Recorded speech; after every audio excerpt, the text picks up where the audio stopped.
Well, thank you very much. Now I have a new reoccurring nightmare of the disappearing share screen button. But just like everything else, if you shut down the application, it comes back again. So we started off on this, and as you see the picture of the weed whacker and the hornet's nest, that's what happens when you use a cool tool, but in the wrong application, and that's the risk of ultrasound. If you have the machine, but you don't put in the time to practice, that's where you can cause problems, and it's not always beneficial.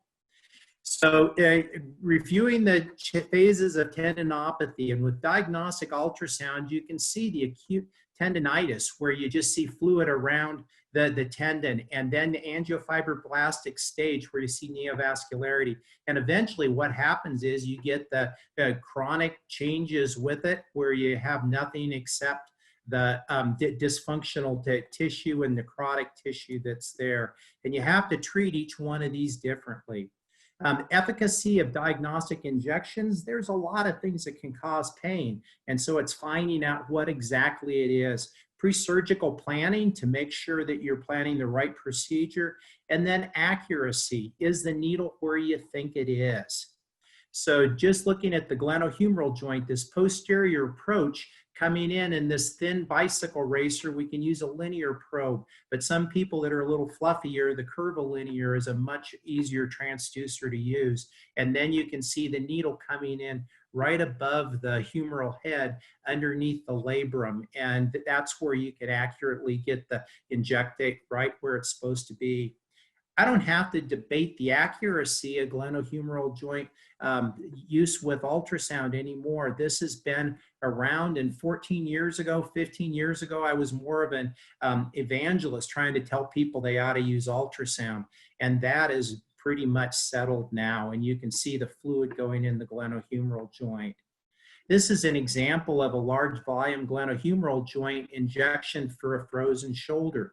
You can see it begins to distend, distends even further, and right here you can see then the steroid floating in the joint. What happens is this is a highly inflammatory state, and you use power Doppler, and you can see the joint capsule see it very inflamed. And that's why if you use a small volume, a 1 cc of a steroid, it just doesn't treat this very effectively as much as 20 cc's. Link this with manipulation with the local anesthetic immediately afterwards, and it's a far more effective procedure than just trying to do one or the other alone. Also, people will never break their humeral head off or tear a tendon if they're moving it themselves, so it's much safer than if you're trying to manipulate under general anesthesia. AC joint, if you're injecting a normal AC joint, it's not too hard, but we don't do that very often.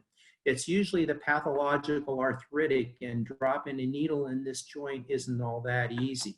One of the advantages with ultrasound is you can come in from the side, place a needle under the joint capsule, and then you can see the injectate go right into the joint itself. Much more effective than just trying to hit it plus or minus. Biceps tendon, this is a long axis view of the needle coming into the tendon sheath. This is the short axis view where you see the fluid around the tendon sheath. And right there, this is the approach to take doing that. The accuracy of a palpation guidance isn't all that terrific.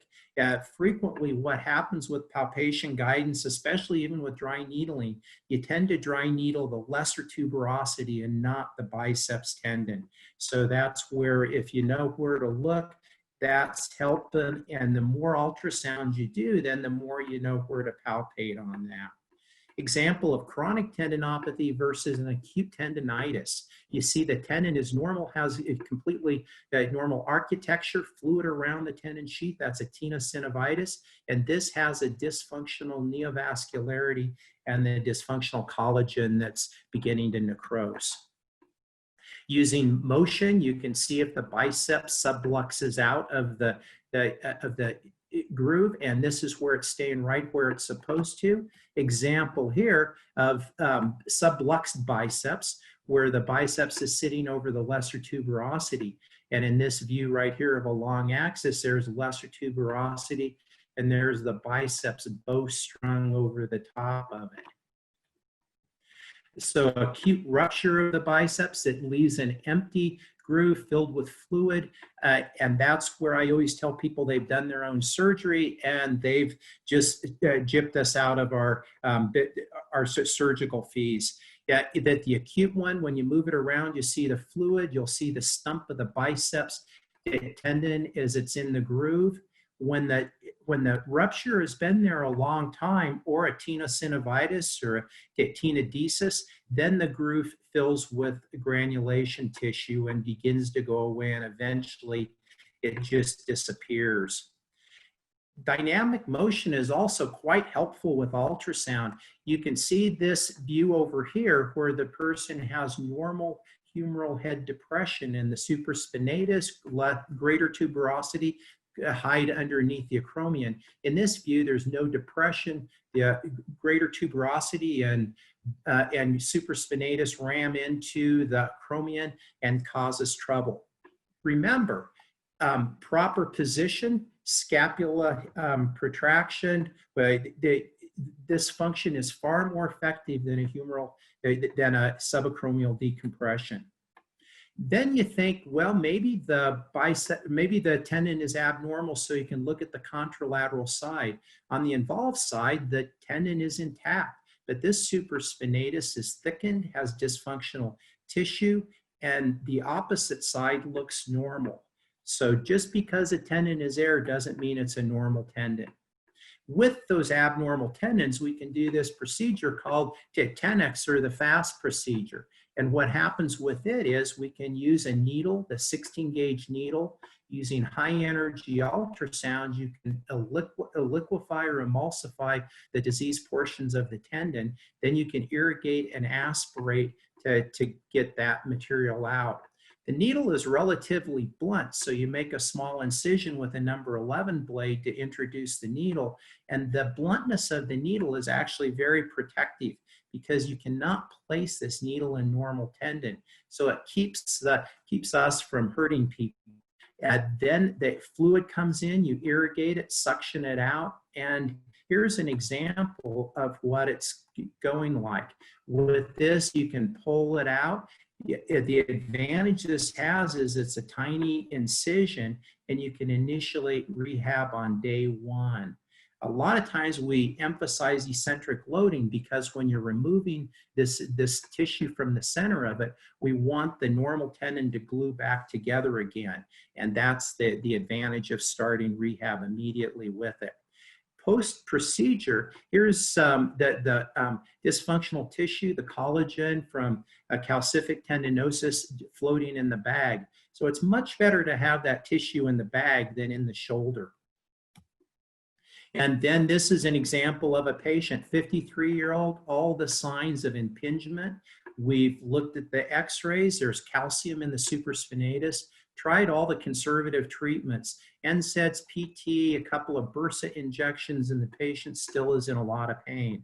So again, to remind you what a normal the shoulder looks like, this is normal supraspinatus tendon, and then here's an example of the archiform for the calcific tendinosis, where you see acoustic shadowing behind it, and this is where the transducer is looking at that.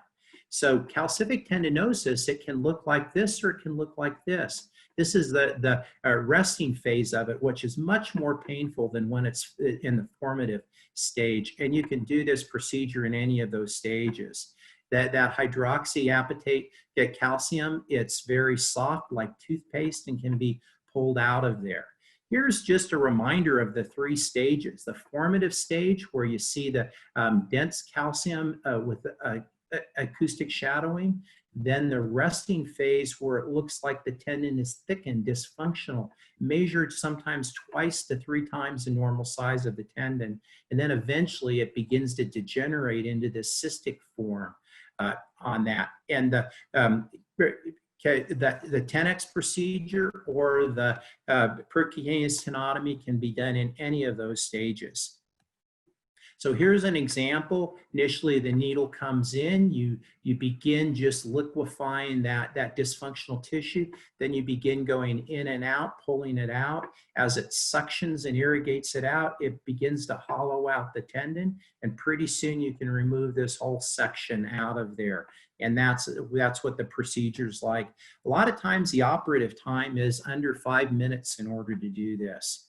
So just in summary, diagnostic ultrasound is very helpful. It's not just placing a needle, it's knowing where the needle is and what's wrong with the tissues. Ultrasound guided injections are much more effective than palpation guided. And then you can also understand what is wrong. You don't treat chronic tendinitis the same way as you do acute tendinitis. One is a tendinosis, one is a tendinitis. And then ultrasound-guided percutaneous tenotomy is an option for surgical procedures, and a lot of times you can get the collagen out and have people rehab a little bit faster. Thank you very much.